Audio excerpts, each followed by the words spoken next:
All right, so I was out here flying, doing a news story for the Associated Press, and I ran into these guys who are out here. How's it going?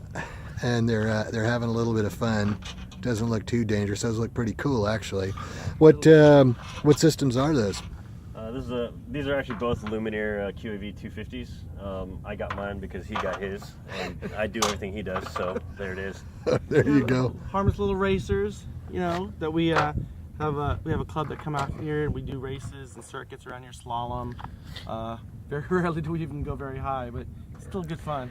That seems to be kind of picking up the racing thing. Is that really starting? I mean, I see more and more while people are doing it, and is it getting more to be like, let's say, an organized competition? It's getting there. Yeah. I mean, you know, I used to fly remote control helicopters. I actually went on hiatus for a long time until this guy persuaded me to get one of these guys and spend more money again. Right. Yeah, this is actually my first day flying this thing. This is my fourth pack. I haven't even flown it yet.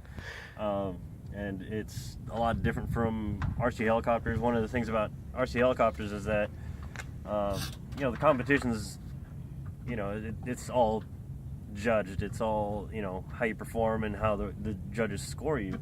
With these quads, and you're doing like slalom races or whatever, it's how many laps you get in, who doesn't ditch their quad into the dirt. Last man standing. Last man standing, which, you know. And what kind of helicopters were you flying? I was flying, I had a Maxi Joker 1, so it was kind of old school. I had an Ion X. Yeah. Okay. Pretty good size. And then 90 size. Okay, a 90 size helicopter, Yeah, and then as far expensive. Yeah. well, not only is it expensive, but also the safety Yes. factor. Absolutely. Absolutely. You know, what size is the rotor disc on that? Gosh, For 600 for each blade. So yeah, the Maxi Joker, I think, from tip to tail, like was something like 7 feet almost. yeah. And So you know, The flying lawnmower. Yeah. exactly. So Yeah. you know, I think we could easily say that these are a little bit Oh, a Safer lot bit here. safer. These Yeah. things will self-destruct once they hit something solid. right. You know. So. Well, definitely, I want to hear more about this racing in the future. I notice it's picking up, and I see it. Like I said, when it starts getting organized, I think it's Yeah. going to be pretty cool. A lot of fun, safe. You know, people. You know, these are little. You know, you don't have octocopters flying around. You know, doing Mach 10, but these are And- fun, little. I mean, honestly, and just like the RC helicopter industry, it's very self-regulating. You know, you can't just go out and just throw one of these things together on a whim, you know, just because you wanted to go out and do it. You have to go out there and you have to talk to people, you have to learn things, you have to know what works, what doesn't work. And so it's not just something that you can just grab off the store shelves and just kind of throw together, at least not these guys anyways. Okay. Takes some skill. And so it takes a little bit of practice and skill on learning how to do everything from soldering to wiring. And so it's not just something that any old average Joe's just going to go out and do stupid things with. Can we see one fly? Sure. Okay. Take one up. Sure. Hopefully. There we go. All right, we're going to get the air demo here. We're fat sharked.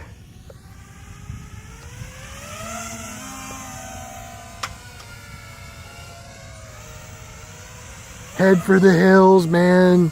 You do some figure eights on these things.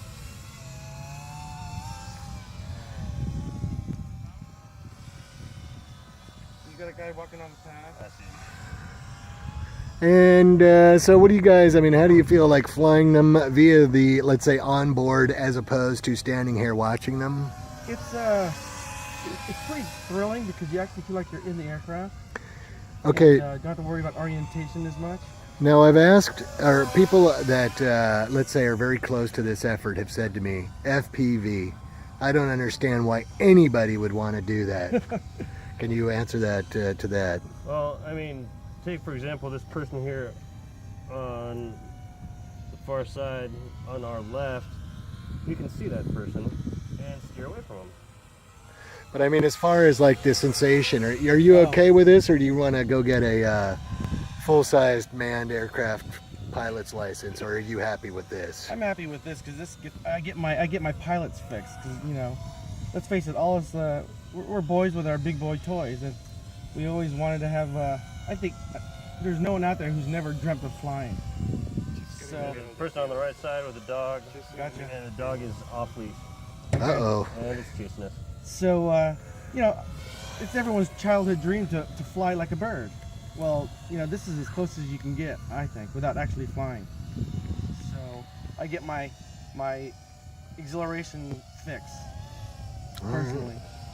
So you recommend that people at the FAA should try it? Absolutely.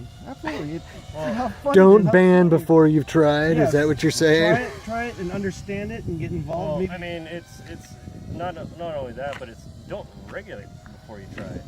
It's like, how do you regulate something that you have no concept of doing? It's like, you know, somebody that doesn't know anything about scuba diving telling scuba divers how long they need to stay underwater. Does that make sense? Absolutely not. Well, and I think we'll leave it there on the opinion of the op-ed. Thanks, guys. Thank you. Let me get rolling. Okay, we're rolling. Please introduce yourself, sir. Hi, my name is Chris, and I'm the founder and CEO of Rides for Lives. And so, Rides for Lives, basically, what we do is we bring access to healthcare to places where none exist in developing countries. So, we're currently working primarily in East Africa, out of Uganda, and we build mobile hospitals, buses that are hospitals, and we bring them to remote places where there are no hospitals. And what happens then is we get a lot of traction and lots of people coming through for our services, and we run out of supplies, essential supplies. So I'm kind of right now testing a drone to be able to use the drones to deliver essential supplies on as needed basis. So this is already augmenting an existing program then? Yes, it's a program that delivers healthcare in the remote areas. We might have to have you at the expo. So tell us a little bit about this. So I guess this is a mock-up, right, of what you're trying to deliver. Right. So we're trying to get this little vehicle here to deliver, which we've been testing to deliver these supplies as needed. So sometimes we run out of as a simple thing as gloves, and there's a mother who needs to give birth, and this thing can go and pick them up within the next 5-10 minutes, and it's back. So, Right. So instead of sending a human with a bicycle or a vehicle, it's simple to use a drone. So that's what we are working on. Last thing, website where people could learn more about your work. So the website is ridesforlives.org. Ridesforlives.org. Thank- Check it out. Thank you, sir. We'll do that. Thank you.